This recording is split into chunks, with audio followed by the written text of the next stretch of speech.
Don't be a turkey on Turkey Day dealing with toxic family members. Climb aboard the DragonShip and join us on this pilgrimage. Let's go. Through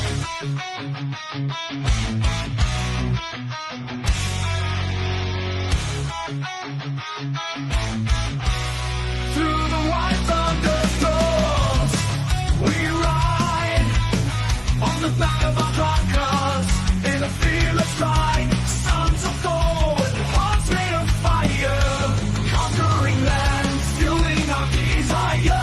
Roaring engines and lightning in our eyes, united we stand. Our strength won't compromise. From the east to the west, we sail, we roll with our warriors. Never feel alone. Landscapes of freedom beneath open skies, the promised land where our spirits arise. We battle the storms and tides of the sea. Now we've arrived in the land we're meant to be.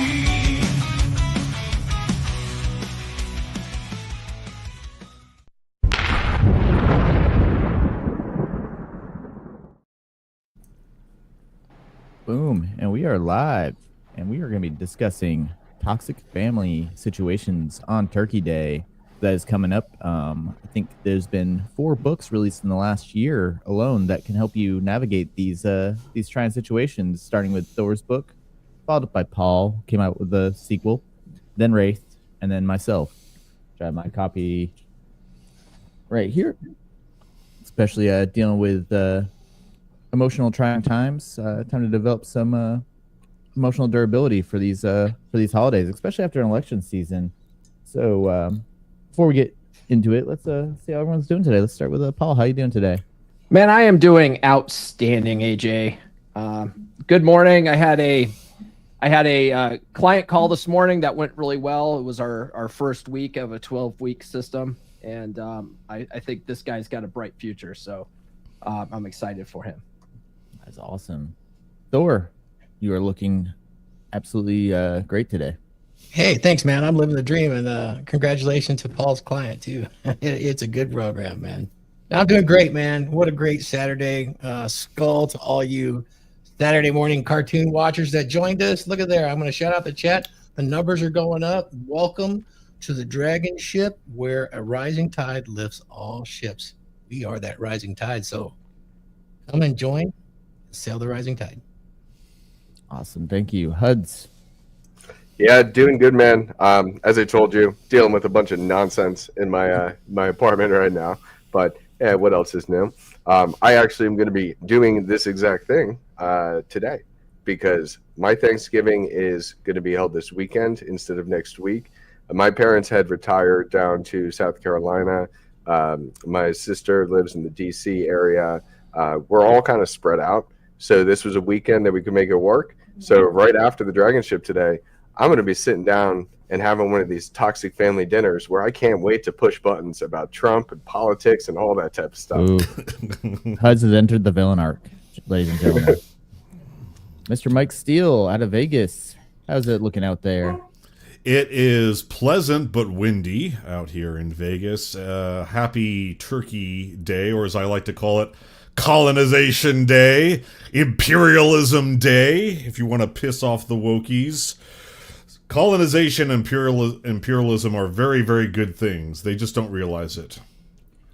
Ladies and gentlemen, there goes demonetization. Please send super chats before we all All right, get canceled. Thanks, And canceled. Gobble, gobble till your ass starts to wobble. Gobble, gobble, motherfuckers. God damn, you made me think of that B movie, Thanksgiving. That's exactly where that line's from. Viking Paradigm, how you doing, sir? Doing fantastic. Living the dream as always. Awesome, awesome. And let's get into this. Go around the horn, let's define toxic family interactions on Thanksgiving. I really don't have much to talk about on this one myself because considering the last since probably my last time having Thanksgiving with my family of origin with all 5 of us was probably 2004, 2005. So it's been a while. So let's go with start off with Paul.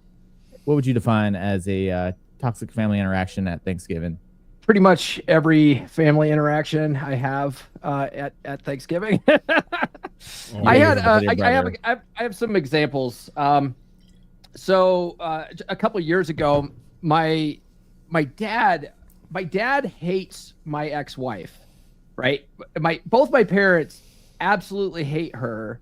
Good. And it's like I've been over the whole divorce thing for well over 10 years, right? Like, in fact, when we got divorced, it was like a big weight lifted off my chest because I was miserable for like the last 7 years of that marriage. And knowing what I know now, I mean, I probably could have turned things around a lot earlier, and a lot of the way that marriage went was my fault, right? So I don't blame her for leaving. And so, but my parents do. My especially my dad, he's still not over it. And a couple of years ago, I distinctly remember him asking, he's like, "Oh, so is she taking the kids this year for Thanksgiving?" And I was like, "Yep, it's her year." And he's like, "Oh, well, is she gonna cook?" Like I'm like, "Yeah, probably." Like that's. I go, I don't know what she's going to do for Thanksgiving, for one, and I don't really give a shit. She's out of my life now. Like, why do you care so much, And so I straight up told him that he spends too much time worrying about what she's doing or not doing. And the divorce finalized years ago, and I'm over it. I suggest you get over it too, Dad. Straight up told him that. My former brother-in-law, back when I was married, he married an epic bitch of a woman for his it was his second wife. Epic. An epic bitch of a woman. Oh my God. Everyone hated this chick. And my now ex-wife used to get so worked up just being in the vicinity of this woman. And I used to tell her at the time, like, just be cordial with her. You don't have to get into arguments with her. You don't need to, whatever. Just be cordial. Don't be rude. If she says something to you, just respond back cordially. But you don't have to interact with her, in any greater fashion than that. I mean, I never did. If she walked up and talked to me, I was like, "Oh, hey, Monica," blah, blah, blah, whatever. And then go about whatever I was doing. I didn't get into it with her. If she was being a bitch, I would just go talk to someone else. I would just remove my time and attention. So there's just, I think a lot of us get into these fights and interactions that can really turn toxic, and we don't necessarily have to if you don't feed into it. It's a good point. Thor, what's your take on toxic family interactions at Thanksgiving? Well, I'm really fortunate. I mean, to be honest with you, that never had any toxicity in any of my family meetings or any holidays. One time there was a squabble that lasted about 4 months, and it's really because, one of the younger boy children was very spoiled around 10 years old and just wanted to disrupt everything. And when sternly spoken to, he started crying and acted like he got killed. So mom, of course, was super defensive. So that caused a rift, but it wasn't toxic. I mean, a few months later, she loves me to death. I love her to death. And then ever since then, I mean, zero issues. You know what the issue we have on Turkey Day? Who's going to have it? Who wants to have it, I couldn't be more blessed because it extends out beyond my immediate family to those that have been involved in our family for years. And what a joy to have a non-toxic environment like that. Yet I have clients that do have built up and pent up animosity and contempt for people in their family, and they hold grudges. And I can see the stressors that causes. It's just this entire workup to the day of the event, and they're waiting for a shoe to drop. And that's no way to live, guys. Be in the moment. And in the moment, it might be your last moment with those people that you're visiting with. Consider that. What would you say if it was your last moment with them? It might change the dynamic. And I'm just trying to add some actionable advice out there that raises the tide. So I don't have a lot of experience in that toxicity at all. So whether my advice is good or not, it remains to be seen. Just put it into action. Thank you. Well, I want to add to what Thor is saying too, right? If you're in an environment with family members and you actually think about it, like what would happen if this is my last Thanksgiving with them, and that bothers you, like, oh man, I would hate to lose this person. then it's well worth your time to try to interact with them in a good way. But if you are like, I don't care if they died tomorrow, then why are you even at dinner with those people? Yeah, You and that would beg a self-focused question, Yeah. Well, which would be, why would I feel like that if I leave people better off having known me and met me than not? You know? Yeah. well, what if you're at dinner with like your parents and one of your aunts, and they all love you and treat you well, and it's another aunt that treats you terribly? I mean, you're not going to abandon your other family members just to get away from the one bad aunt, right? No, Yeah, you're probably gonna, not. Yeah. You're gonna pretend like it doesn't even good. exist, and you're having the best time in the world. That is the best response. Yeah. And like Or I you said, fuck just with be them. cordial with that one. Well, no, or you fuck with them because you know you're not going to ruin your relationship with others, and you just don't care about them. Well, I, that brings, I, that's I brings imagine us we're to getting Huds. there. I imagine Hud- we're getting there, like what to do. I imagine Huds is up next, anyways, on defining toxic family interactions on Thanksgiving. So let's hear the Mr. Hey, let me Button shout out perspective. somebody that's not in the chat, but they just texted me. Shout out to my sweet friend Carla. I'm gonna come try to see you at the swap meet, and thank you for the compliment. Is she watching? Yeah. All right. So I'm going to go ahead and hop in here on this because there's like a lot of different ways you can look at it. For me, it's usually been politics. I remember back when we had Trump coming into the White House back in 2016. That was probably, gosh, that was definitely my favorite Thanksgiving because you really see how blind some people are to the world when you then start challenging them on certain beliefs. And I like to rock the boat. It's just part of my nature. I just like having fun with life. I don't mean to necessarily upset people or rile people up, but I like to have those intelligent conversations, and I like to challenge people. And if that goes south, it goes south. One of the big ones that I have always seen, and I'm sure you guys have probably seen as well, is the toxicity when it comes to if you come home to Thanksgiving without a boyfriend, girlfriend, whatever, it's like, like, well, when are you gonna find somebody? When are you gonna get married? When are you gonna give mom and dad grandkids? I can't tell you how many times I've gotten that, and it's just like it's so tone deaf because it's like they're expecting that you're just gonna get with somebody, not the best type of person for you, or like, have you even done the work yourself yet to actually have somebody and start a family? And it's just, I hate when people ask that question because there are times when it's appropriate, but most times it's tone deaf, and it's almost like they're trying to stir shit up, or it's funny. It's like the NPC type of thing where it's like they don't know what else to say, and they've seen in Hollywood movies that's always a topic of conversation at Thanksgiving, so that's what they jump to. And so I find that those types of conversations, like, it's not always politics, it's mainly actually relationship based, is where the toxicity during Thanksgivings tends to lie, is when people start prying into each other's life like that. You guys experience that? It creeps. No, can't say I have. Really? See, My mom's side of the family at Thanksgiving, we used to. Some people were serious. There was like one or two that would ask that question seriously, but most of the time we would acknowledge what you just said about how it's kind of like a topic of conversation that stereotypically comes up at Thanksgiving. So we would say it mockingly, like my grandpa would say it to like the young kids that were like, "So when are you going to get a girlfriend? When are you getting married?" You know, to like the 10-year-old. You know, and like, wait, what? I'm 10, and he'd be like, yeah, you'll get there. Gotta start that operant conditioning early. Mm-hmm. That's good. Yeah, that's good when it's done cheeky.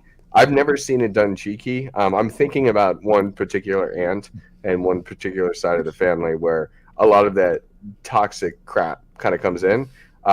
Gosh, I'm thinking like some of the conversations we had where she was a bit of like a helicopter mom. And so she wasn't really letting her daughter flourish, and you can see it firsthand. And then I'm having a discussion with them, and it was back when she was deciding where to go to school, and she wanted to go across the country, her mom wanted her to stay close because like needed to like have that connection still, and needed her to be able to come home. And I'd said to her, like, well, if that's what she wants to do, why not? What's wrong with that? Like, I know it'll be a little bit harder to see each other, but it's about her exploring and living her own life. And if she wants to get away, why not? And she like shut down. It's like, well, no, but like, you know, there's going to be times where she's going to need to come home, or I'm going to need to come see her. And I'm like, there doesn't have to be, like, you know.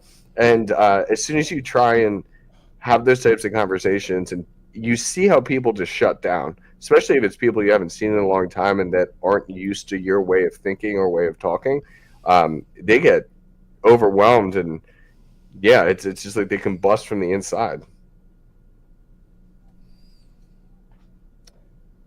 So one thing I noticed with certain clients that had some family issues around holidays is that certain couples, it seems to be sometimes more on the female side, that they have traditions around holidays and they become a priority over everything else, to the exclusion of even, getting along. What I mean by that is, it is this holiday, that's my family's holiday, no matter what. Yes, I know that you may have got called into work, but I'm going to treat you like shit, even though you're making $100,000 a year on this job. It's just the priority on the family thing is everything. And so much so that it causes tremendous stress between like the husband and the wife. I've seen this a few times where it's generally her family puts tremendous amount of stress on them to participate or run a holiday. Have you guys ever run into that? Or is it just unique to possibly the culture that I live in? Because most of it's been local. People I've mentored and things like that. Closest thing I've come to that was my girl's one of her older sisters would. I didn't experience any of this personally because this was kind of done away with after that. But she told me stories about how she's always super stickler about celebrating the days on the day, like the traditional day and stuff like that, and being super like anal retentive about it, to the point where if you couldn't be there, it was like, fuck you, you're screwing over the family's get together because you can't be there because you've got work or something, or an appointment. Yeah, it made it super personal, right? Yeah, I've seen it more than once. Not sure if it's a cultural thing, because now that I think about it, maybe I shouldn't say, but most of them lean towards a Catholic bring up, and there was a lot of them in the family. It's funny because my girl's mom was raised Catholic, and she was kind of raised Catholic. So yeah, this was a Catholic girl technically. It's an observation. But yeah, a lot of stress around the holidays there for some reason, because there was masses, there was this, it was such a schedule. So my mom kind of gets that way every Christmas, and because I have my kids every other year for Christmas and every other year for Thanksgiving, it for the last 10 years, it's always been a big mind fuck for my mom for some reason, right? Like, it's like, Mom, this year we're celebrating Christmas on Christmas Eve with, because the ex-wife gets the kids this year for Christmas Day. Well, what does that mean? Like, how do we open presents on the day before? Like the same way you open them on the day of. Like, it's a fucking present, right? Yeah. And every year it's if it's or it's every other year, because every other year it's actually on Christmas Day, so it's not an issue. But on the years that it's we have them for Christmas Eve, it's like, oh, how are we going to do it this year? I'm like, Mom. Yeah, we do this every 2 years. Like, it's not that big of a deal. Yeah, I can see that. This sounds crazy. I mean, it must be unique, but for the holidays when we celebrate or go somewhere else, we can have all the exes, all the ex-wives, the current wives, the girlfriends, the brothers, husbands, everybody that's been involved, and it's all good. It's like, even if we've had the arguments, at least where I'm at and the people that have involved themselves can set it aside for that day. What a blessing. It sounds weird. I don't know if anybody else has experienced that in the audience, but it's very refreshing. It makes you look forward to the holiday. I know there's another guy in the space. He's a little more of leans a little more blue pill, I would say. He's a good friend of mine still. I don't hold it against him. But his name's Rudy. He does divorce coaching, right? Like, I've heard of him, yeah. Yeah. so Rudy's a good dude. He's really big on co-parenting in such a way that you're basically keeping the families together. So he and his ex-wife, they actually get together, do things for the kids. Like his ex-wife and her new husband, and him and his new wife, they all get together and do events all the time. And it's like, they make a big deal out of it to show the kids that, there's no animosity there. I mean, that's one way of doing it. Thank you, because you just nailed what my circumstance was. Yeah. Wow. Yeah, and so it's like there's nothing wrong with that if that's what you choose to do. I personally don't really like my ex-wife that much, so I'm cordial with her. I can work with her. I don't really have any animosity, but I also don't have any real need to want to spend time with her if I don't have to. But my daughter, when she graduated high school, my daughter had the graduating ceremony graduating party at her mom's house. And so I came, my parents came, we were all over at my ex-wife's house. And my former brother-in-law, who was brother-in-law by marriage, he comes up to me. I hadn't seen him in 9 years or so. He comes up to me like nothing had ever changed. He's like, "Hey, what's up, man? I haven't talked to you in a while." And he and I just hit it off because we always got along okay. And it was, we could get along. I just, if it's up to me, I just choose not to if I don't have to. You know what I mean? Now, I got an interesting comment here in the chat that I would like to address from PG. We appreciate all engagement as long as it's respectful. So thank you for being respectful about this, PG. But, however, you are doing a straw man. Nobody said continuing the family line was a bad thing. It's just that, some people take longer than others. Some of us get lucky and we meet the person we'd like to start a family with in our 20s. Some people meet them in high school. Some people, like I knew a guy back at the hospital I worked at, my manager, he didn't meet his girlfriend and get married until he was 45. And then he started his family. So it's different timetable for different people. Yeah. And you don't want to rush into a serious relationship, and marriage is dangerous for men. And you definitely don't want to be rushing into that with just anyone. You're right. Just for the sake of having children. So all of us here on the DragonShip respect family and lineage and propagating our family name and our DNA, however you want to look at it. But just keep in mind that, everyone's timetable is different. And what we're talking about is the family members that harp on you sarcastically or non-kidding in a very serious way. Like the mother who starts to cry because she may die before you give her grandchildren. Even though she is actually sad, that's actually pretty toxic behavior. So that's the kind of thing that we're talking about here. Yeah, that's a good nuance to bring up, is that, yes, there are positive contexts which it can be brought up. Like, hey, who are you dating right now? Are you seeing anybody? Anybody, catch your fancy? Those are the sort of how you'd initiate that sort of conversation as, like, say, a grandfather to a grandchild or something like that. Like, yeah, you seen anybody right now? Like, what's prospects looking like? And just not being mean-spirited or anything like that. But there's a reason why it is a stereotype that some families, like you pointed out, are toxic about it, will guilt trip, shame, and ruin the holiday because they have an agenda and a goal they want to see, and you're disappointing them. Yeah. What's fascinating too, a lot of people don't realize, is that men don't really have that timetable, right? We don't have that biological ticking clock that we have to race in order to have a family. We can wait. We can be discerning with who we're going to settle down with. Women don't really have that luxury. They have the opportunity to freeze their eggs, but that's not guaranteed, right? But women it behooves them to get into a relationship in their mid 20s, mid to late 20s, and try to start that family process, because they do have that biological clock. They will run out of eggs, But men, we could start a family in our 50s if we wanted to. Yeah, to go with what Paul and Mike are saying is, sorry. I'm ready. I'm taking applications for a third and fourth wife. with what Paul and Mike are saying, good friend of mine that I met through the space, Jason, he's in his early 50s. His girlfriend is mid 20s. Beautiful, beautiful girl. So guys can wait I mean, also Yeah, got they other can guys- now. Yeah, They can now. See, I'd say like 100 years ago, there might be yeah. a little bit of a time crunch in terms of life expectancy, average life catch the expectancy, gout. war, stuff like that, right? You know, those sort of things were a factor, but those have been mitigated now largely, so we do have more time.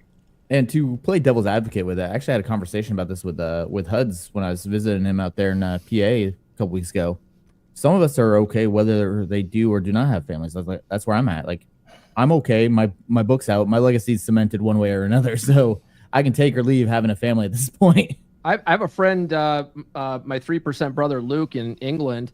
He never wants to have kids. He's in his early 30s still, but he's like, no, not like doesn't even want kids. I would love to have kids, but if it doesn't happen, it doesn't happen. I'm okay with that. Hey, you can always adopt too. I mean, there's nothing more honorable than that. Shout out to Paul Benjamin. I mean, yeah, Paul's done that's that. a stud. That is a warrior taking care of humanity. So you don't necessarily have to get one pregnant. You can always adopt. Yeah, I find that during these toxic family Thanksgivings is you find that certain people tend to impose their beliefs on you, and that's kind of what this is all about. It's about imposing their beliefs, and it's really annoying and frustrating because there's nothing wrong with not having kids. There's nothing wrong with waiting to have kids. Like I don't understand why they press their beliefs in such a way. I think it's funny. That's why I love to drink at Thanksgiving dinners and Christmas dinners and just sit back and have fun with the whole thing. And it's okay if people are trying to do that to you, if you and you can handle it really well if you learn how to have assertive language. This isn't a toxic thing necessarily, but I one time went to a dinner with Nurse Chick and her family, her greater family, and so I can't remember what it was. Maybe it was a birthday for her dad or her mom or something like that. I don't remember, but I just distinctly remember her sister was like, "So Paul, why don't you come to church with us sometime?" And I go, "Oh no, thank you." Right? And she goes, No, you really should come. And I was like, "I'm good, thank you." You know, and she's like, no, I mean, really, like, you know, and then she, at some point she goes, "It's not a request. I really want you to come to church." And I go, "Well, I'm not going to, but thanks anyway." It's not a request, excuse me. Right. Cool Right. story, bro. Right. I'm like, well, you can not request all you want. I'm still not going, you know, it's fine. If you want to go to church, that's great. It's something you like to do. Awesome. I'm not going. Thanks. I just find it interesting, and I'm wondering why it is that family members that act this way, they think that these holidays are like the appropriate time to force their beliefs onto you. You know what I mean? Like, you haven't seen somebody in maybe a year, maybe since that last Thanksgiving, and they think that they can tell you what to do. Or, you know, part of it too, because it's interesting with my age and then having younger cousins and me growing up through the family and then also seeing them grow up through the family, seeing how it takes a long time for my family to see a child become an adult and recognize them as an adult. I know for me, I still was viewed as a young boy until maybe I was like 25, which is insane. Like, they always have it in their eyes that you are still a kid when you're not a kid still. It's because your prefrontal cortex wasn't fully developed yet. Yeah, you couldn't. Yeah, consent. I'm sure my family members are sitting there and they're like, he's still a kid until his prefrontal cortex is fully developed. Yeah, they're not thinking that way. But you know what I mean, right? They still view you as that 10-year-old family child. members, they think in terms of like seniority, right? I've even known like friends of my dad that'd be like, "Well, I'm older than you, so I don't have to listen to anything you say," type shit, right? So those people with that mentality, that's like the more extreme version of what you're talking about. I think Huds is where they just feel like they can assert their opinion over yours, and that your opinion is so flawed that theirs matters more, and they're going to try to help you fix your life. Well, and it happens a lot with mothers and their children. Like, mothers will snapshot their children into a state, and so you will always be their baby. But that's just unavoidable. That's just part of being a mother. Well, and this comes down to one of those things where frame is how you deal with it. You know, you not overreacting, you more or less, you know, playing nice, being, you know, having good mannerisms. You know, you don't, just because somebody else is bent out of shape doesn't mean you have to get bent out of shape. Two wrongs don't make a right. That's what I was taught anyway. You know, so if somebody else is spazzing out, it's very easy to see who's spazzing out if only one person is spazzing out. If two people are spazzing out, then you can have a fight, or then you have a debate over who started it, right? Whereas if one person wasn't doing anything and you're just like smiling, you know, like, oh, thank you. You know, thank you, but no thank you. like Paul did, you know, oh, that's nice. Yeah, cool, yeah. Thank you, but no thank you. You know, right. And just use the Ryan Stone broken record. Yep. Yeah, you know, family members that will do all of that where they're basically saying, like you talked about, do as I say, not as I do. Wondering how you guys handle that, because that is pretty common, and I think that some of the family members I've heard do that, they're not even aware that they're doing that. They actually think they're helping you by injecting these examples of what you should be doing, even though they don't. I don't even know if they're cognizant of it. I've seen that turn into arguments. Not me. Rules for thee, not for me kind of situation. Yeah. Well, I've had that happen to me. My dad had it happen to me from his mom, and then he was honest with me about it. He was self-aware about it. So he was drinking and smoking, but he told me point blank, if I ever catch you with a beer or a cigarette in your hand, slapping out your hand, you know, doing some violent things, you know, it's, you know, for doing that, because I don't want you to end up like me, addicted to alcohol and cigarettes.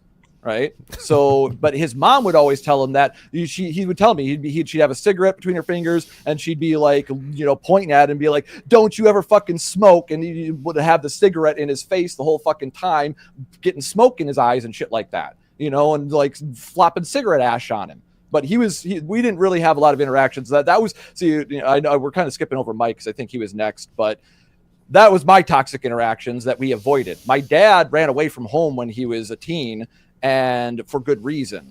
And so we very rarely went over to his side of the family because he made a judgment call, a command decision. You know, like she wouldn't own up to the abuse that she'd done. And he said, oh, hell no, I'm not having any of my kids around you. So he basically, we went over there, I think like 3, maybe 4 times my entire childhood growing up.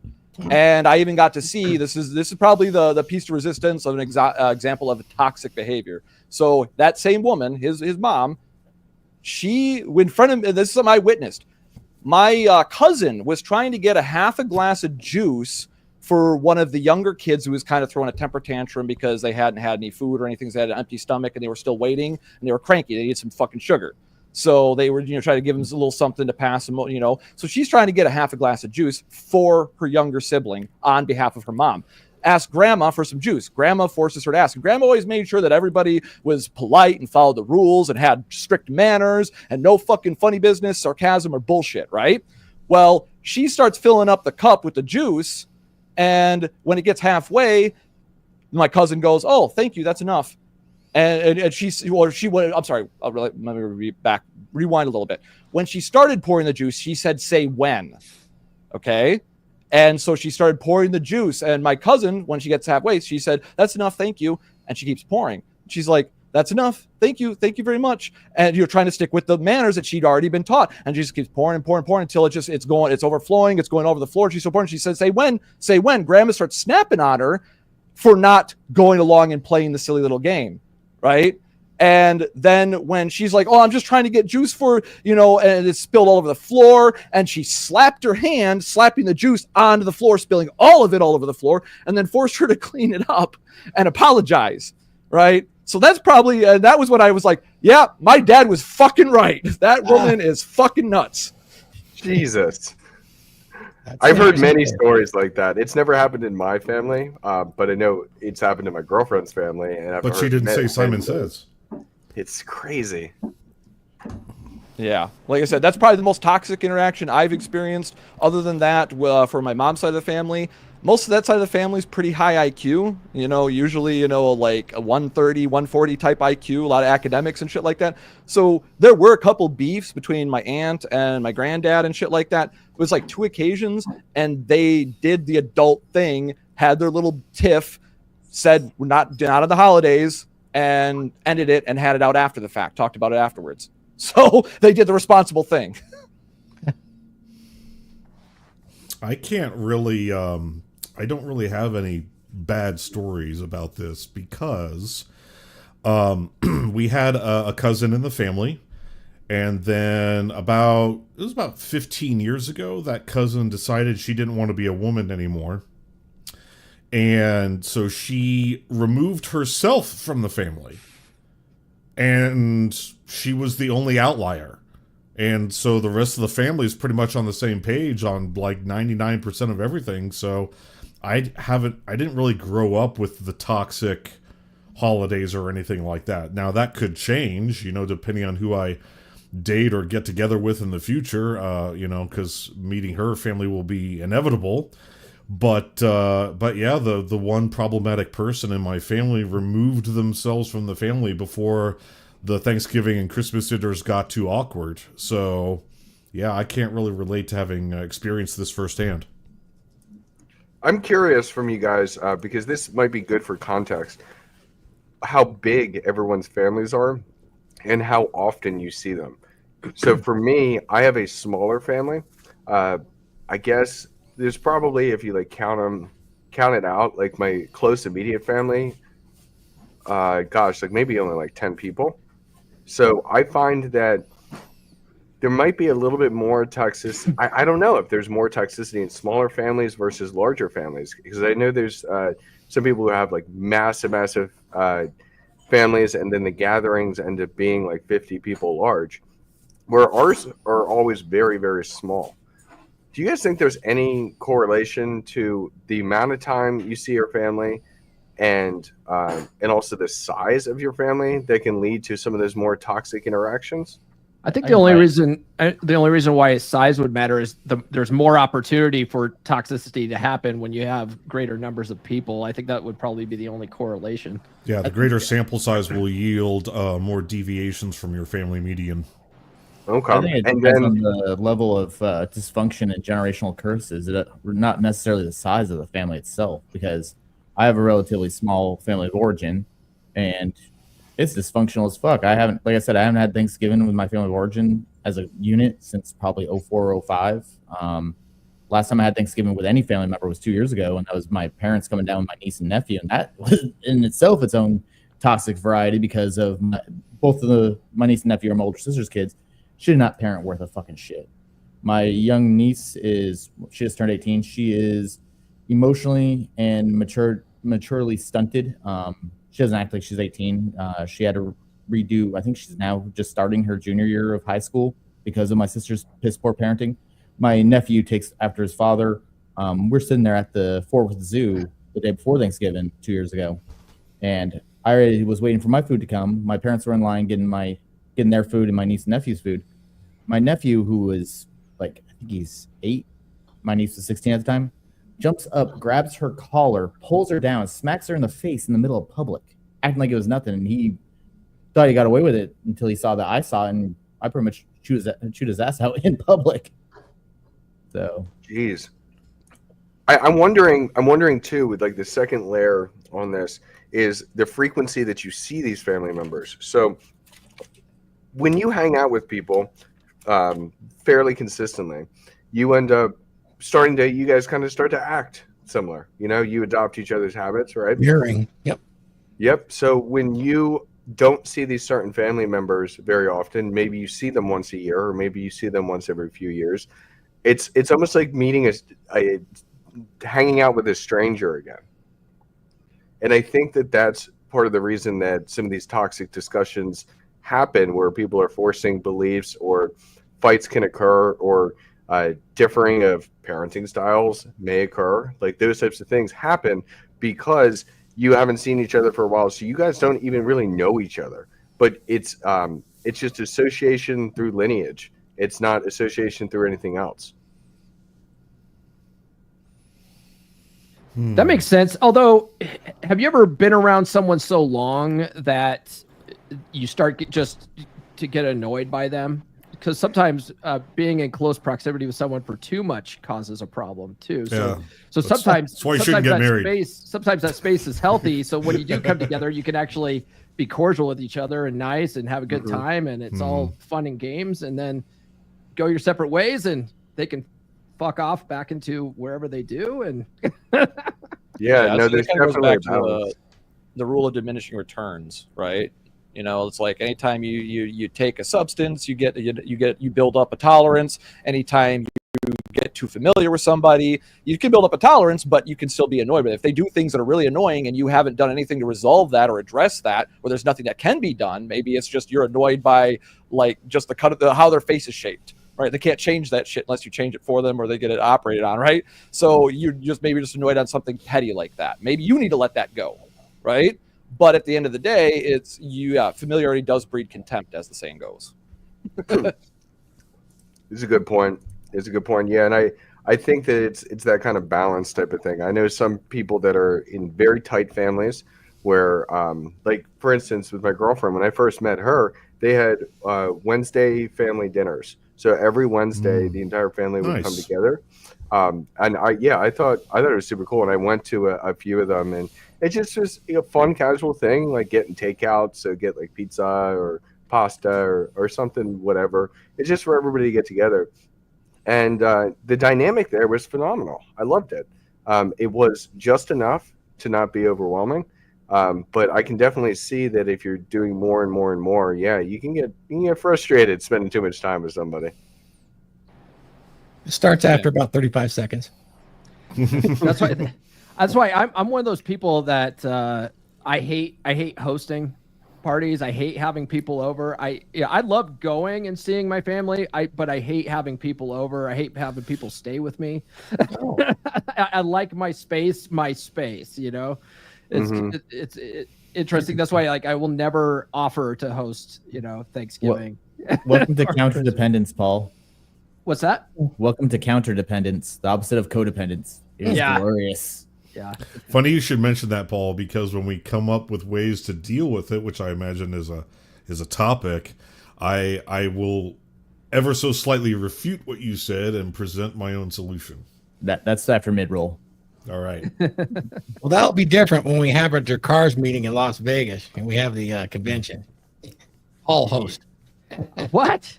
Yeah, Paul's hosting, and he's going to do a rematch. I'm announcing it here first. He's going to have a rematch with Glenn Lawrence for the belt. So Glenn, he can hit the back of the line. He had his shot at the title. I'm up next. I'll thumb wrestle you. Ready? And don't worry, when I'm biting my glove, it's not because Paul's telling me to throw the fight, okay? It needs to be Paul versus Thor. We need to give Thor the Mike Tyson fanny pants. Was that not performative or what? Just walk around with his ass hanging out. Yeah. Well, those I don't remember what they're called, but I believe he was wearing sumo attire. Yeah. I can't remember what it's called though. Thanks. I'll strangle Paul with my chemo bag. There you go. Hey, are we getting there? Just don't use Mjolnir. Wait till I pull my compact full of suppositories out. He's going to be in bad trouble. Want the red pill? They're all red. If Be like a cigarette box. I think we just killed Mike. Thor just gave me flashbacks to the Mad TV suppositories bit. That was such a good series. No, Thor. Breathe, Thor, Mike, breathe. Thor gave me flashbacks to his MLD. God, yes. Course. Or just the MLD chats, man, during the MENs. Taco Tuesday, here we go. Not to do any of those anymore.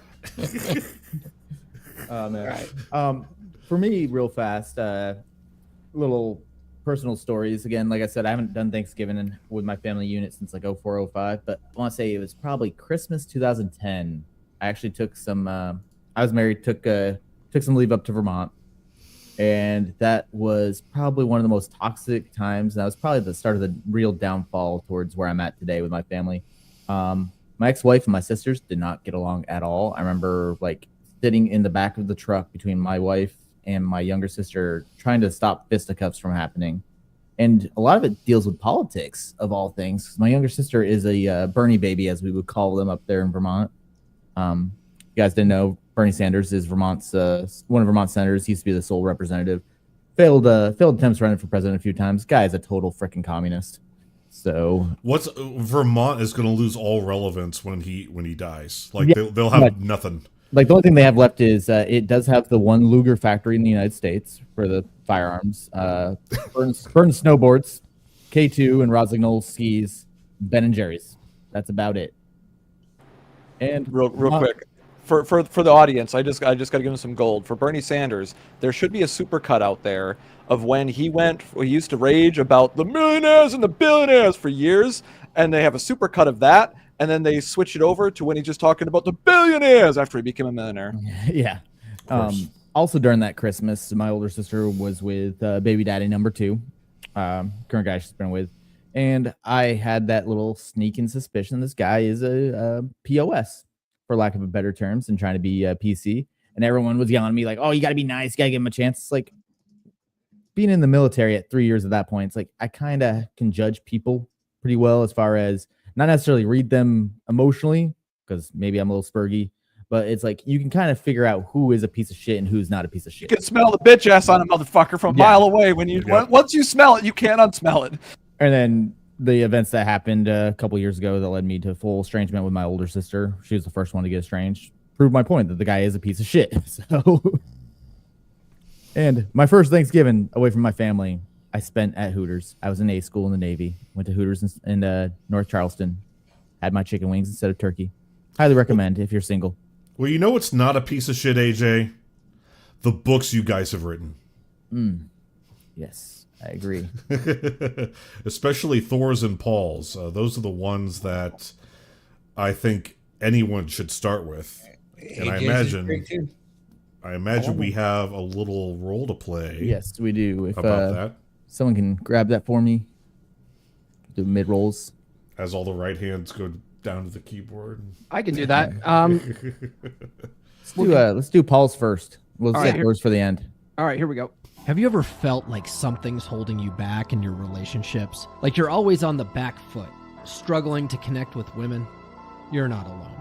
Many men are taught to be weak, to defer, to play small around women by their upbringing, by society, by the very world that shaped them. But what if you could break free from the invisible chains that have held you back? What if you could rewrite the script, reprogram the paradigm that's been running your life? This is your chance to step into the man you were always meant to be. In The Essential Skills of a Masculine Presence, Psychology Paradigm by Paul Bauer, the first book in R.P. Thor's groundbreaking series, you'll learn how to understand and transform the paradigms that have shaped your life.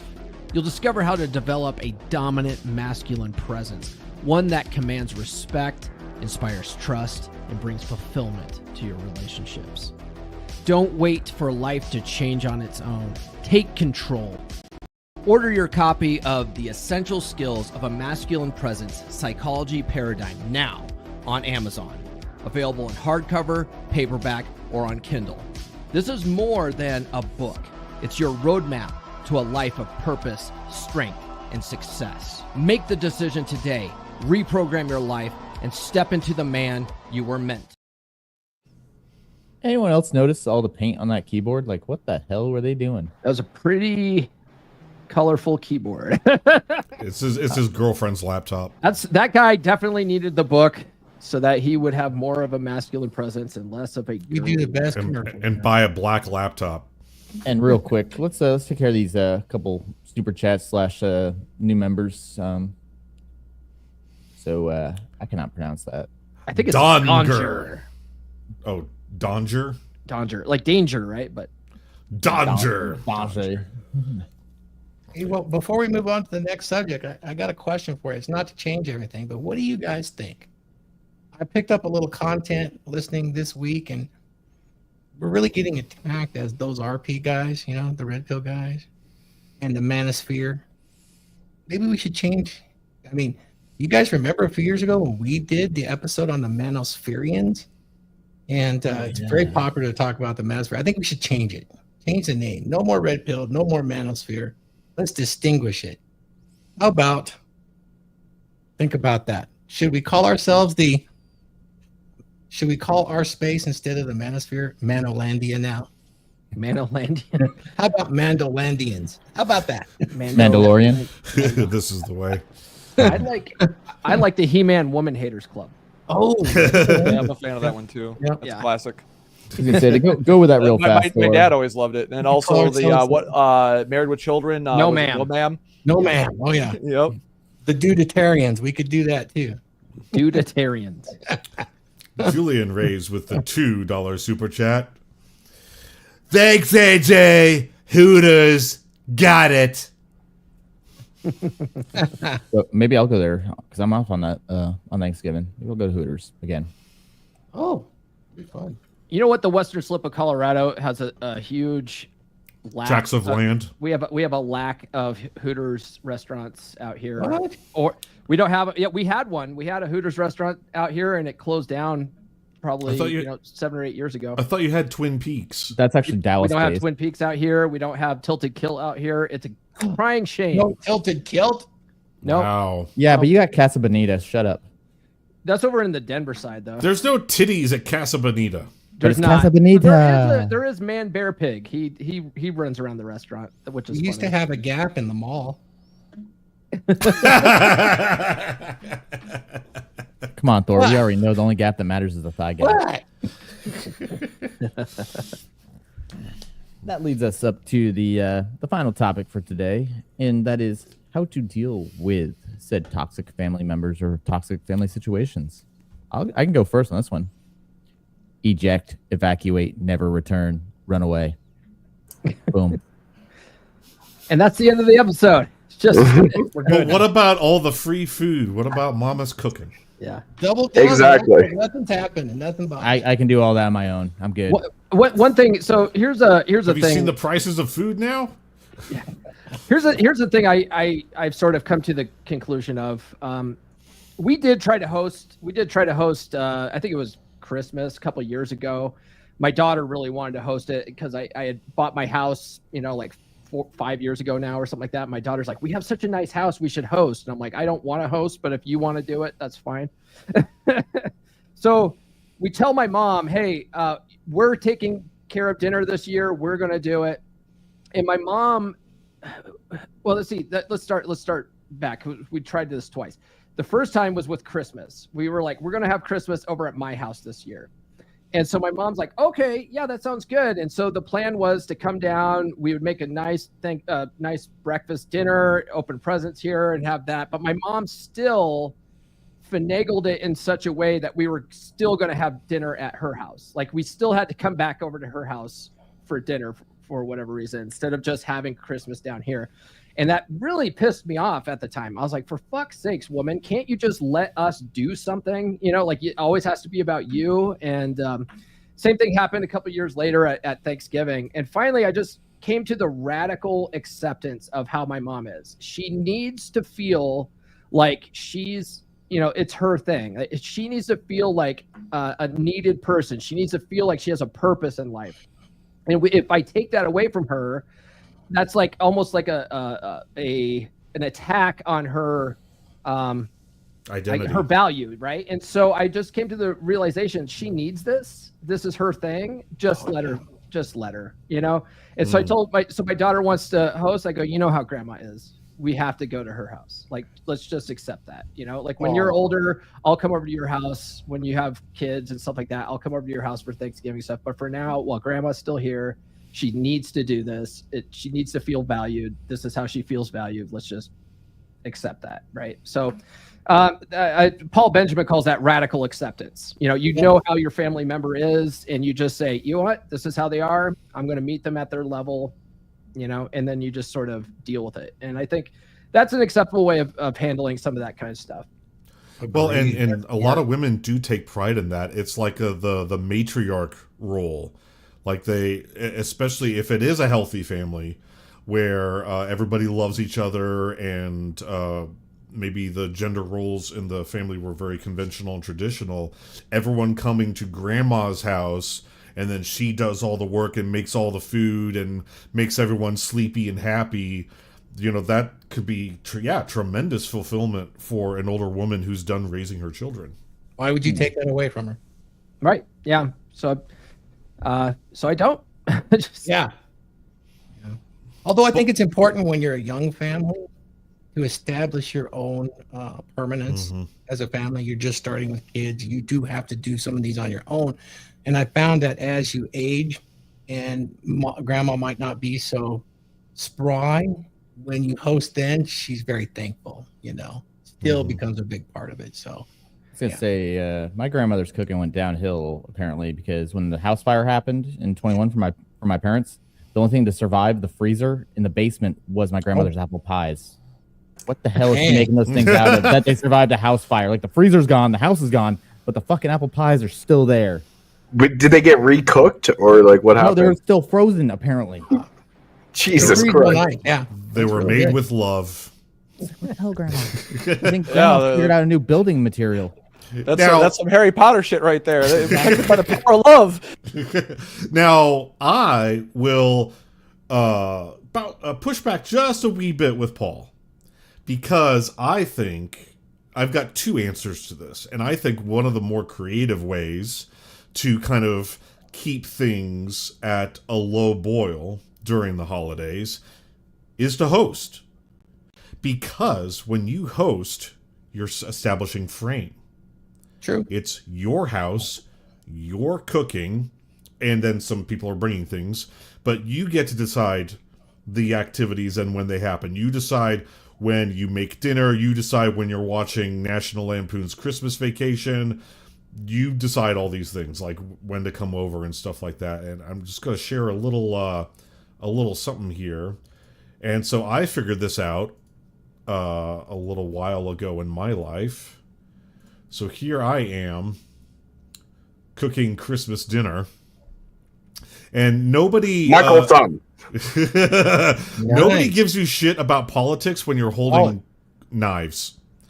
As you can see up here in the back, those are my recipes. So what I did was I would tape them up to the cabinets, so then I'm not getting my hands dirty and then trying to thumb through a cookbook.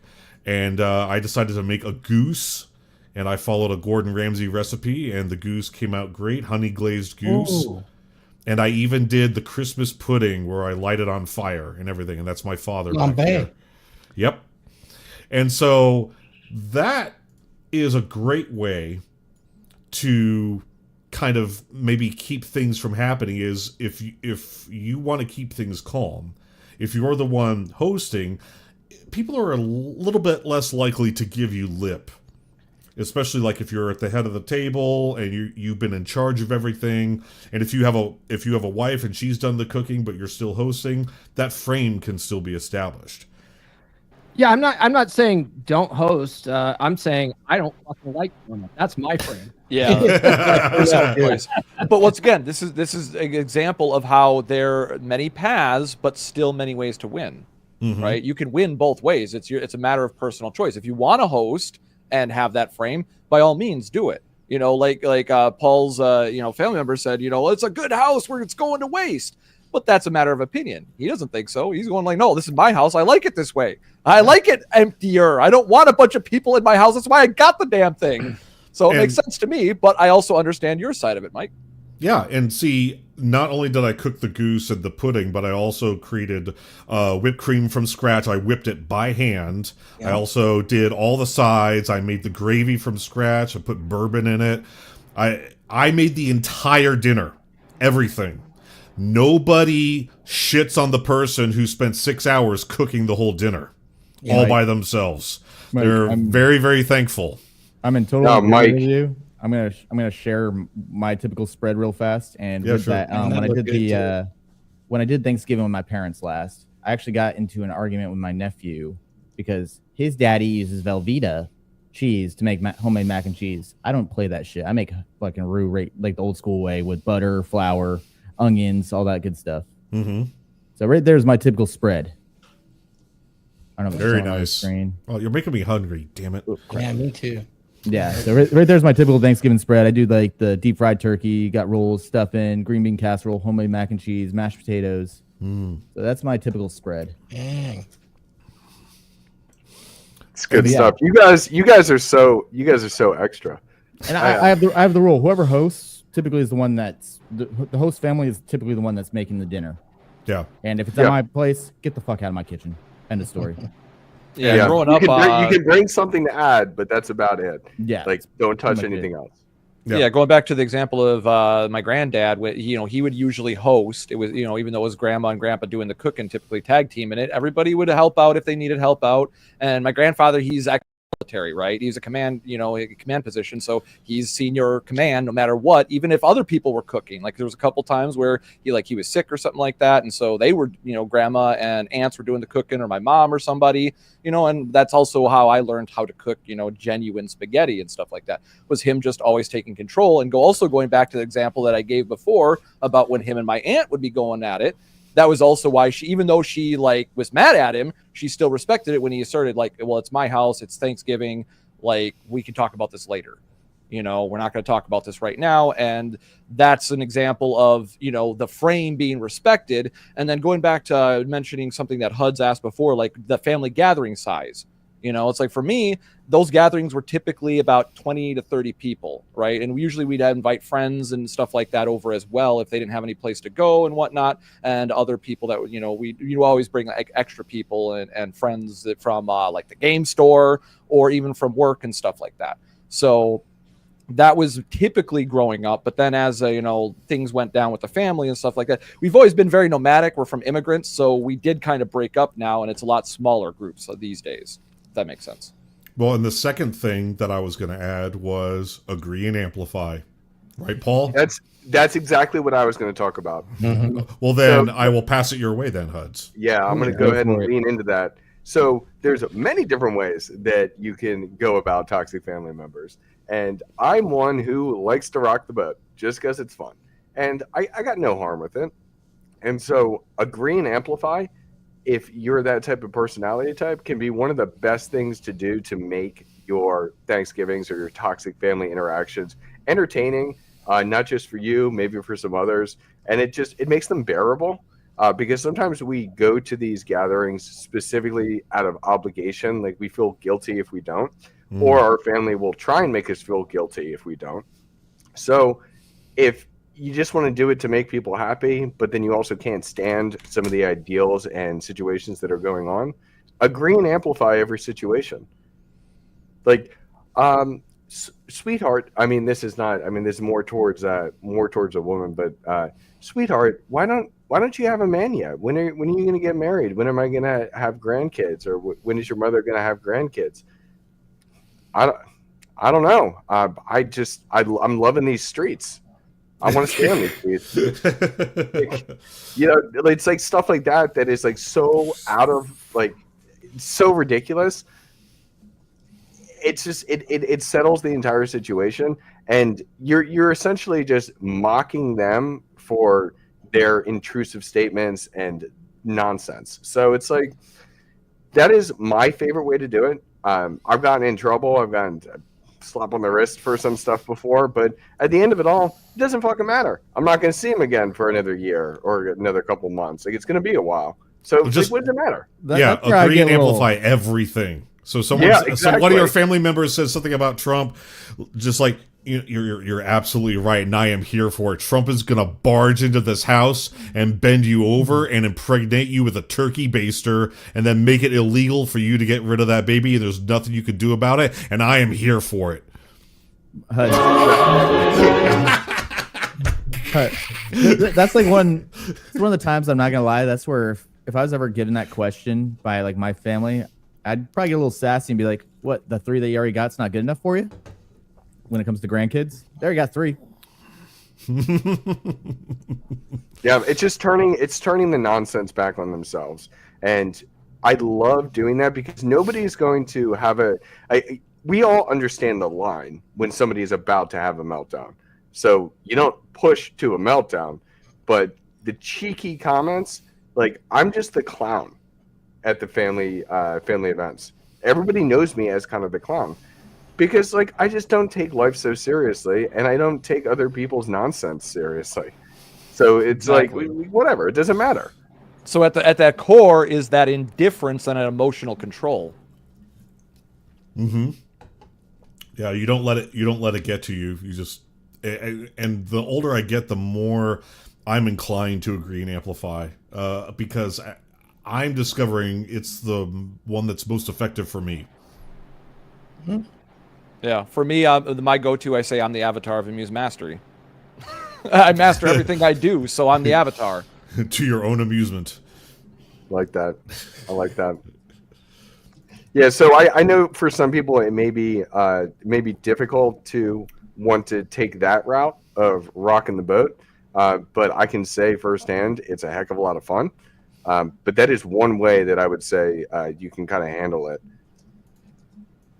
Yep, definitely. Do we have any other thoughts on how to handle some of these situations? I wanna hear from Paul or Thor, the elder statesman of this group. Yeah, so I did this topic for Rule 0 a couple of years ago, and I pulled up the old notes I had for it, and I had 10 different ways to deal with toxic members during the family. Right? And you were just now mentioning you had this list. No, I told AJ this earlier this week when he was like, "Hey, I need a topic idea." I forgot that part of it, to be honest. So with you. I I took the topic idea and ran. So I figured he would take the topic idea and write his own fucking notes up, right? So anyway, I've got some of these just in case, but one of them here is be mindful of your triggers, right? If you know what typically sets you off, you can be mindful of it and know either how to deal with it and practice it, how you're going to handle this before getting into that situation, or you know who typically is that person that triggers you, and you can you can avoid that person, or you know what I mean, like especially if it's a big event, there's lots of people there, you can stay away from the people that typically trigger you, right? But a good way of doing it is just being mindful of it and knowing that if someone says this, you typically lose your shit about it, and then practicing how you're going to deal with that before you even get into that situation. So that's one of them. Choose your level of engagement. We sort of talked about this a little bit. You know, you need to, if there's certain people like you talked about, Mike, where all your aunts are great except for that one bitch aunt, right? You get to choose your level of engagement with that person. You don't have to, just because she's there doesn't mean you have to get into deep discussions with them, right? You can be cordial with them and then spend your time with the people that you actually care about. Prepare your rinse and repeat responses, right? So this kind of goes back to knowing your triggers and figuring out what you might say with it, right? So you can say stuff like, that's not up for discussion. I understand that you're upset, but this is my decision. I'm sorry you don't like my choice, but I stand by it. This is all assertive communication. You know what I mean? I prefer not to discuss this. We're not going to talk about this. Yeah, broken record them. I'm not going to talk about this, right? And then if you continue to bring this up, I will not continue the conversation. You know, just different things like that, right? Don't dive into the punch bowl is here. So it can be tempting to turn to alcohol and other substances, but you'll find that how many of us, if we drink a little too much, we get a little too wordy, right? I know I have a buddy of mine, Navy pal of mine, who if he drank, was it whiskey? If he drank whiskey, he was itching for a fight for whatever reason. It was like he could drink beer, he could drink vodka, he could drink tequila. That was my dad on Old Thompson. But if he drank whiskey, he was walking around with a fucking chip on his shoulder. So if you know that's you, maybe lay off the sauce a little bit when you're dealing with family members. Sure. So those are just some ideas. Yeah, those are all good. Paul really knows.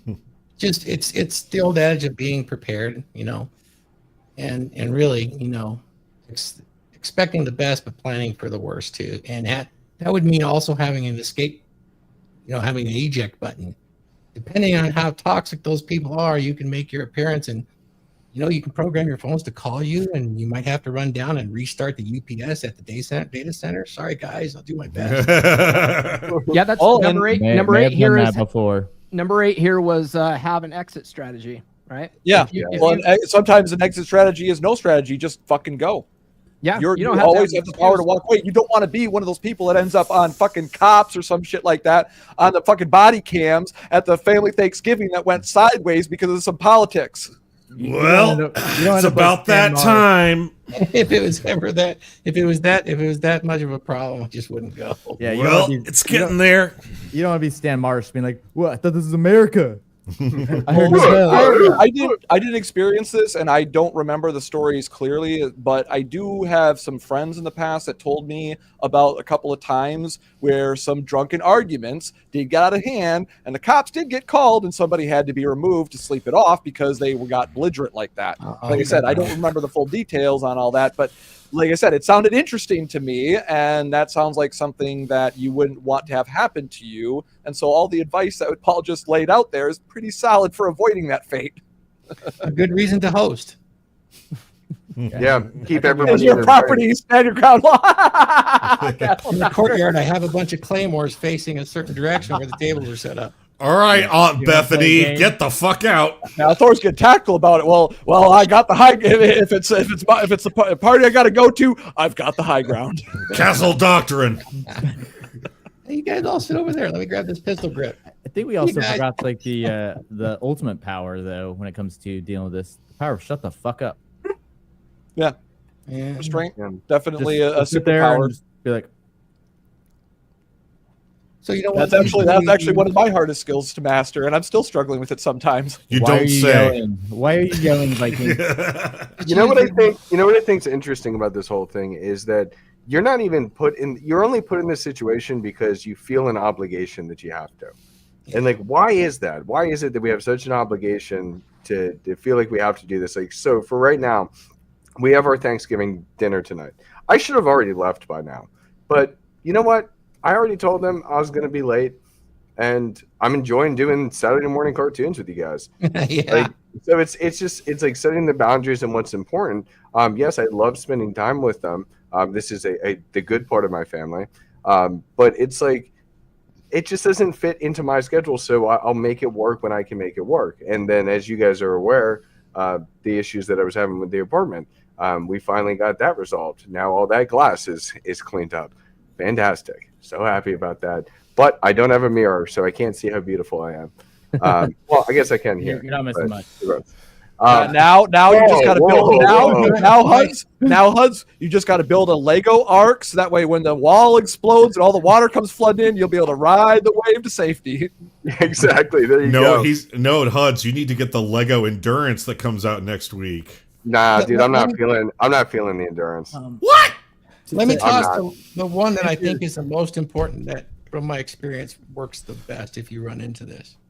So bear with me just a minute here. What I'm asking you to do takes the most discipline and the most emotional response that you can muster. You will enter into this dinner or host with the belief and the attitude that it's going to be the absolute best one. You're going to have the most fun. Everybody will be entertaining and loving and will actually add value to you with every interaction. You need to put that in your head. And even if it goes south, you'll use wit to make it funny and memorable. And even if the worst happens, you'll have that plan in your head and you commit to making it the absolute best event that the family's ever seen. Not by spending money, not by preparing anything flashy, but because of your presence. You do something like that and you'll watch these toxic things melt away. I kind of tried to save that one for last because it's the hardest, because what it does is it creates a frame for you that no matter what happens, it's going to roll right off your cut. And you're the one that's going to have fun. You're the one that's going to experience an amazing holiday, even if they don't. Yeah. Thor, I love that. That's setting that intention and going in with that mindset. It's going to, we get what we focus on in life. So it's more likely to have that kind of outcome when you have that mindset. I love that. You're making it your, hold on. You're making it your event without it being your event. Yes. That's inspirational leadership. You're showing up and they ask you how you're doing. You're like, I'm living the effing dream just like every one of you guys, man. Let's get at it. And now they're like, oh, I didn't want to be here. That's because I know the secret. The secret is nightmares are dreams too. So we're all living the dream. Let's go. Yeah. Make Thanksgiving interesting by wearing your cut to Thanksgiving dinner. Yeah, one of the things I commented on before. I'm not when you- wearing this. I'm not well, wearing this to Thanksgiving dinner because they would just be confused and it'd be 1,000 questions. Let them why, be confused. When did you join a gang? Yeah, that's what I'm gonna get. And I'm like, guys, come on. None of your To answer your business. question, Huds, about like the obligation thing, I think a lot of it comes down to just generational gaslighting. Like I know my dad, one of the last conversations I had with him, probably almost a year ago now, was he didn't want me and my sisters to end up like him and his brother, where they haven't talked in fucking 40 plus years. And it's just like, you know what, Dad? There's probably a reason why you and your brother haven't talked, and there's probably a reason why me and my sisters don't talk. So I'm not gonna force the friggin' square peg in the round hole just to appease you anymore. Yes, that's a good point. Yeah, trying to force it. Fortunately, my sister and myself are cut from similar cloth, so we get along very, very well. I'm very excited to see her tonight. But I can understand that there were certain periods of our life where we did not match. So to try and make us work together was like trying to fit that square peg into a round hole. And I think that that's what a lot of families tend to do because they have that expectation that's been pushed on them generationally that they need to have the perfect family and perfect relationships. And it's not how the world works. Yeah, going back to what Thor said, and he said something similar on Rule 0 that I commented on, is that your focus becomes your world. And that's what a lot of people need to understand. Whatever you're focusing on, whatever outcome you're seeking becomes true because you will manifest it through actions and behaviors that will cause it. It'll become a self-fulfilling prophecy. Yeah. And a lot of people have that going on right now with politics. Like their focus is, oh, it's the end of democracy, it's the end of democracy, and anybody who voted for it is my enemy. Yeah, well, and this is why it's so important to understand what your triggers are, because once again, anytime somebody can emotionally trigger you, they can control you because you're acting with a predictable outcome. So, and actually, let's actually try to help some people out there who may not be similar to us. Let's actually do a scenario real quick. All right, so say someone is watching us right now, and they don't like Trump, and they voted for Kamala. And they are going to get stuck at the table with their Trump-loving uncle. Let's actually be empathetic and see what could we tell them? Could everything we said today work for them? Or would we tell them something different? I would not tell them anything different. No. Okay. Because like why are you letting, if that's truly your belief, then why are you letting somebody else's belief system affect yours or bother you? If it bothers you, that means you're not grounded in your actual belief system. yeah. Well, let's straw man him. Let's make him really obnoxious. Like he's showing up to Thanksgiving dinner with the MAGA hat, with the Trump t-shirt, and he's going to talk Trump for 3 hours straight. Well, then I don't sit near him. I don't talk to him. Like, what's the problem? Okay. All Right? It seems simple enough, right? Maybe I'm just like too far down the pathway of maturity, especially being around great men like you guys, that these problems are now non-problems to me. Because like we don't have to put ourselves into problematic scenarios, right? We don't have to put ourselves in a scenario where we know we're going to be unhappy or we're going to feel uncomfortable. We don't have to do that. We have the choice. So it's the same advice. So either don't go or go and do it in jest, in the same way that I've been saying with where it's the agree and amplify. Like that's how I treat a lot of it. And now it's at that point where my family is molded to a point that I don't exactly have to be a clown anymore. Because we're all kind of on the same wavelength. But I had to do that for a little while until we kind of all fell into the right type of groove, if that makes sense. What I want to be careful about, though, and I don't mean to go political, but this is actually something that a lot of leftist people are saying recently. There's even a clinical psychologist that came right out and said, if you voted for Kamala and a family member voted for Trump, you need to cut that family member out of your life forever and never speak to them again. It made it religious in nature. And Yeah, well, the cult revealed itself. That's all it is. It's cult. Yeah, that just is the final form of the cult thinking. That's like my younger sister right there. So where is the line between not going to the family gathering because it's pure obligation and you don't actually want to, versus I must cut these people out of my life forever? I don't think so. I don't think you should ever cut somebody out of your life forever unless they've done something egregious to you. So in this type of scenario, it's like you don't have to cut them out, but you also don't have to partake in every event. That's a good example of something I told one of my clients recently, because he's got a lot of animosity going on with his family right now. They don't like him going down this red pill path. They don't like him on this self-improvement journey. And he's like, I don't know how I'm going to deal with them over the holidays. I don't know how I'm going to deal with them at Thanksgiving. I go, why do you have to deal with them at all for Thanksgiving? Well, why do they know it's a red pill journey? Why can't it just be a self-improvement journey? Well, because he made the mistake. He was evangeling, being an evangelist of the red pill. And they, Been there, done that. Right. So that's one of those things where you shut the fuck up, don't tell people what you're doing, and sort of gray man it, right? But it's too late. He's already told them that. They hate it. They had this big intervention for him. And so I told him, I go, hey man, you are not obligated to go and hang out with them for Thanksgiving. And he's like, well, I've done that every year. I'm like, this year you don't. This year you do something for yourself. Like maybe go on a trip this year. Maybe take a trip down to Florida or something. But do something for you this year and don't go hang out with them. I go, you don't have to cut go them to out Daytona forever. Beach. Go to You don't Hooters. have to cut them out forever. But this year, just take some time for you, man. I know exactly what they're going to say when he does that. They're going to say this red pill shit is a cult. Look, it's cutting him off from his family, and that's what cults do. So that brings up the point that there's an amount of us guys, I'm speaking in general terms, that do want this to be an ideology and a movement, and they refer to it as such, a philosophic, ideological movement.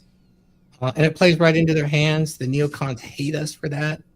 It's a very strange situation, whereas we're kind of none of those things. But are some of us here that want it to be religious in nature, and they bleed it right over into politics. Look what happened with the 21 Con, all those guys. They're folks that start out here, then they turn it into that religion, and boy, that will rip families apart. Hell, people kill each other over that stuff. So, it can be a big stressor. I'd say it comes down to one question.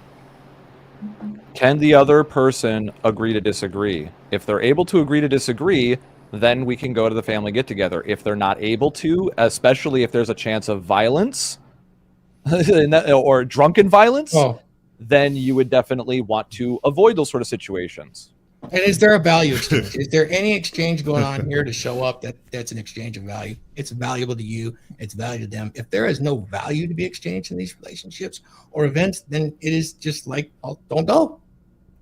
Now you say that, Viking, but then there's that one person that says something so incredibly moronic and has this belief that is so incredibly stupid and is disprovable by fact, like the earth is flat or something. And they're like, the earth is flat, man. I don't know what to tell you. Oh, agree to disagree. And you're just like, yeah, but do you need to? Is your need to be right with this person? Does that trump your need for peace during the holiday? Yeah, that would be a trigger that we'd have to identify. Yeah. If you're that kind of guy that you're like, oh, I've got to fucking, have to win with the facts. I have to win.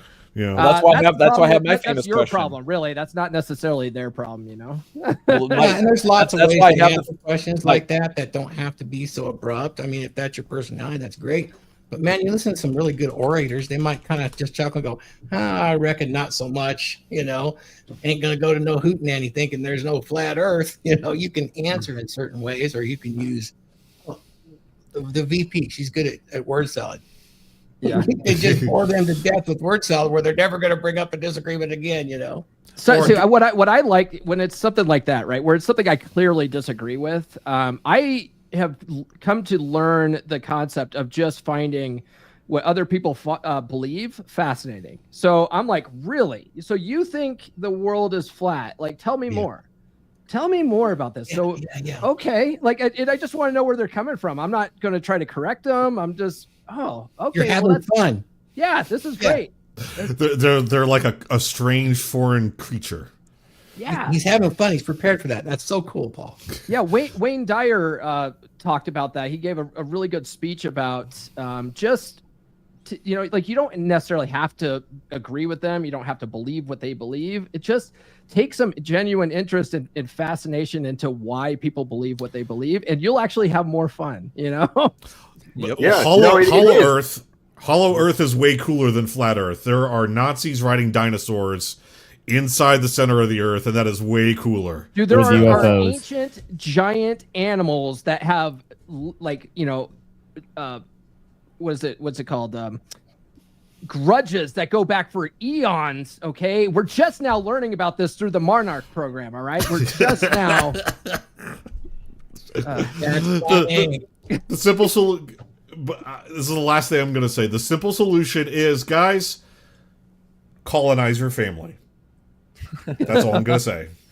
Well, and going back to what you were saying is, like if you do identify a trigger like that, Mike, where it's like you identify a flat earther and you're like, holy shit, I have to be right. I have a question that I ask myself, and I've asked many people, and Big Mo's asked Myron Gaines himself this question: do you want to be right or do you want to win? Mike wants to win by being right. That's Yeah, exactly. He wants to win by being right. That's the thing. Nobody's perfect. You can't win them all, but I will win a few. Gotcha. Well, and once again, too, you can play it that way. You can go in and try to ask him and explain to him. You can do it. Once again, I'm not the guy here saying don't argue with your family at family get-togethers. That's why I'm all on board with what Huds is on board with. The thing is, you have to understand the consequences, though. That's the key thing. If you understand the consequences, though, or the potential consequences, and you're willing to accept them, cool. Do what you want. Have at it. But just remember, you've been warned. And if you do it the right way, there are no consequences. Yeah, sometimes you might actually enjoy that sort of debate interaction with your family member. Like some people love debating, right? There are master debaters out there. Well, and that got me thinking. I just now thought of it. If you have that family member that's like a flat earther, don't try to prove them wrong, and don't try to be like, dude, the world is round. What are you talking about? Just come at them with a conspiracy theory of your own that you just make shit up. Or like if they're a flat earther, go Hollow Earth on their ass. Like, no, the Hitler is riding around velociraptors inside the Earth. There's a Nazi base on the moon, and that's why the Earth seems flat, because it's actually hollow.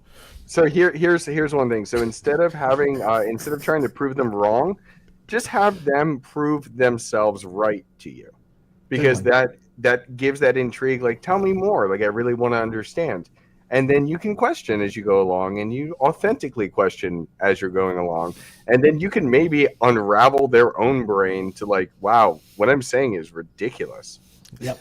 Yeah, here's a funny story, though, from my family get-together. This would be a hilarious scenario if there was a flat earther at my family's get-together, because my grandfather was working on experimental aircraft and shit like that for the Navy, and he was a navigator as well. So he was doing things like, say, flying high altitude missions over Russia and China in experimental aircraft, going at the edge of space. He wanted to become an astronaut, but because he had an inner ear problem from having his eardrum punctured so many times as a kid to deal with the ear infections, because I didn't have moxicillin back then, right?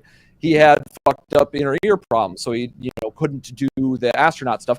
But it would be hilarious if there was a flat earther, because my grandfather told me one of the most beautiful things he had ever seen in his life was the first time flying one of these experimental aircrafts at high altitudes over that continent.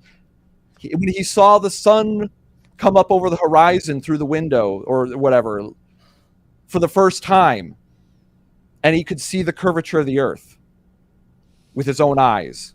He said it was the most beautiful fucking thing. He wished he'd been able to see it from further out himself. That was an optical illusion created by the window canopy of the cockpit. The pinhole camera and all that, yeah. I was gonna say, Paul and I didn't even need to go that high up to see the curvature of the Earth. Just be on the surface in the middle of the ocean, you can watch like the sunrise then. And the bottoms of the ship disappear before the tops. But see, that's one of the claims, is that you can only see it from so high up, if you could see it at all. Yeah. And like I said, that's the issue is you can see it. That 12 miles you see with your naked eye when you're on the ship on the surface for the horizons enough to see the curvature of the Earth. Plus, like my manager was on my sister ship, my first sister ship, He's on the Carter. I was on the Seawolf.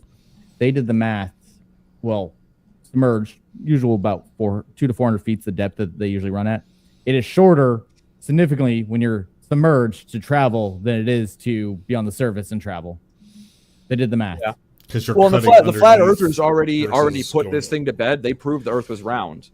There's actually a video of this. They got the most accurate measurement devices that they could possibly do. They fabricated, or they got the shit custom fabricated, so that way there was no interference, no shenanigans. All the math was accounted for. They did the perfect experiment, all controls accounted for, and it came out what it would say if the Earth was round.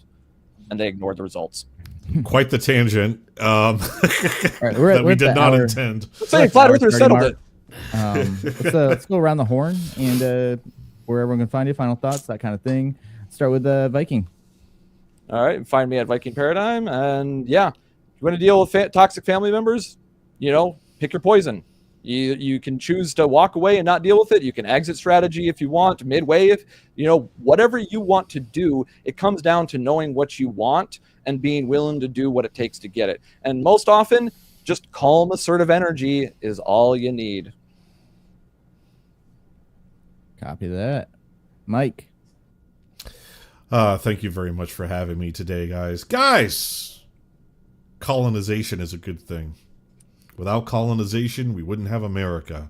We wouldn't have Thanksgiving. And we wouldn't have interesting family members to be obligated to spend the day with. But seriously, agree and amplify. That's my preferred way of doing that. Just make everything so absurd and funny. Or just put on National Lampoon's Christmas Vacation or Planes, Trains, and Automobiles. Just something to kind of distract everyone. Enjoy the food and enjoy your family, because odds are, especially with the older ones, yeah, you're probably going to lose them before they lose you. And when they're gone one day, you might look back on Uncle Herbert's weird flat earth theories or Aunt Susan's strange obsession with composting and capitalism versus socialism.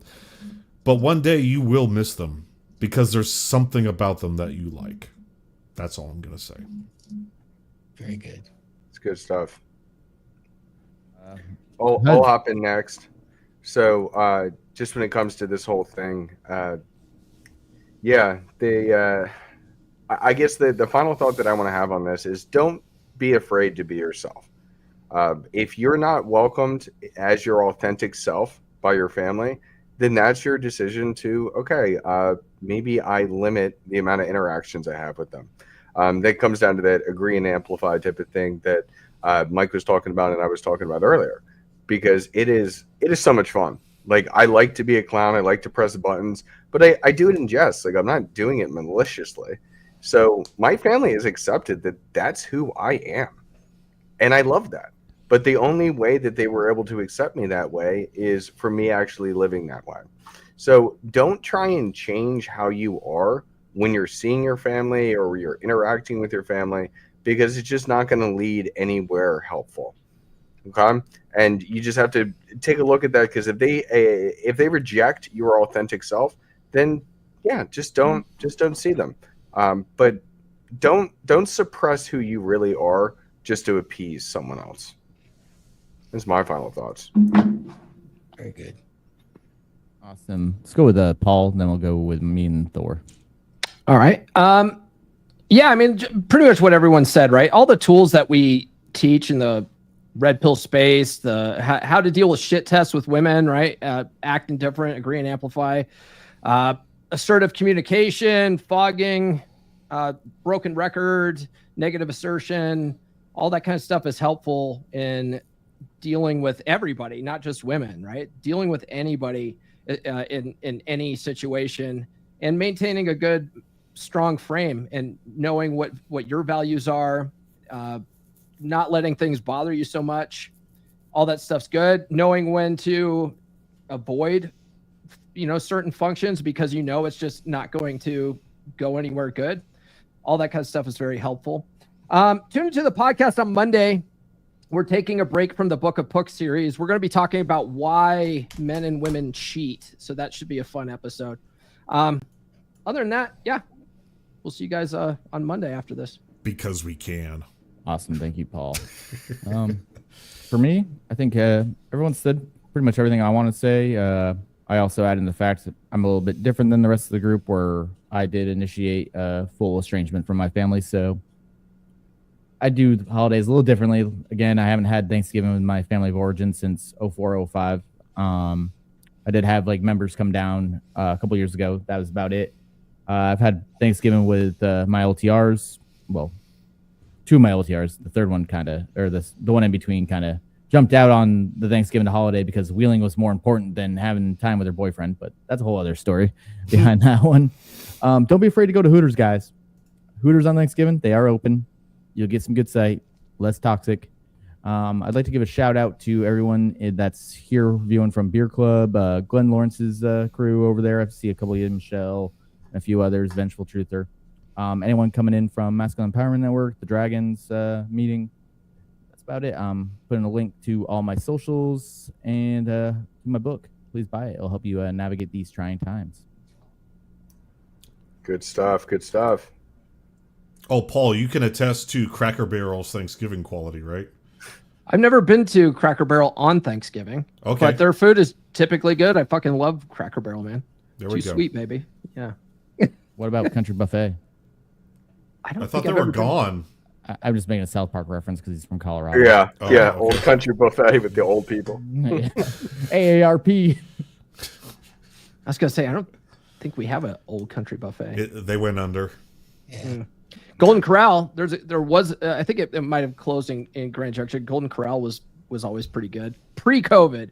After COVID, it turned to shit because they started scooping your food for you during COVID. And they never stopped because they can save money that way. And it's like you can't pile your fucking plate up anymore. Miss me with that. Thor. Hey, I don't have a whole lot to add today, but here's a message for all the Drakars on the DragonShip. Pull your oars in, grab your shields. We've arrived at the beautiful shores of Manolandia. Prepare to depart. And with that, I'm going to give you guys in the chat a free audio chapter of my book, which is going to share with you the skills of a dominant masculine presence, which you will need to listen to and understand. It's very simple. And project this when you go to your holiday event, and you'll see a huge difference in how people treat you, especially your family members. Skull. I'll take us out with your book ad, Thor. Thank you. Masculinity is in crisis. What are we to do? We need to acquire a dominant masculine presence. Now available on Amazon. Masculinity is in crisis. Men's masculine behaviors and traits have been suppressed by popular culture. Why has it become so popular to shame, guilt, insult, masculinity, and masculine behaviors? After 50 to 70 years of this has resulted in a very large subset of men who have become weak, useless, and crisis. Pathetic state for boys and men that leads to depression and violent despair. A dominant masculine presence addresses this very dilemma for the individual man, and it firmly establishes why this is what is desperately needed by the individual man today. In this book, clearly defined masculine traits and behaviors and the emotional durability provided by traditional masculinity are presented as a guide to what every man should embed into his identity. Putting these principles and behaviors into practice will motivate and direct your path step to step to create for yourself an authentic, dominant masculine presence.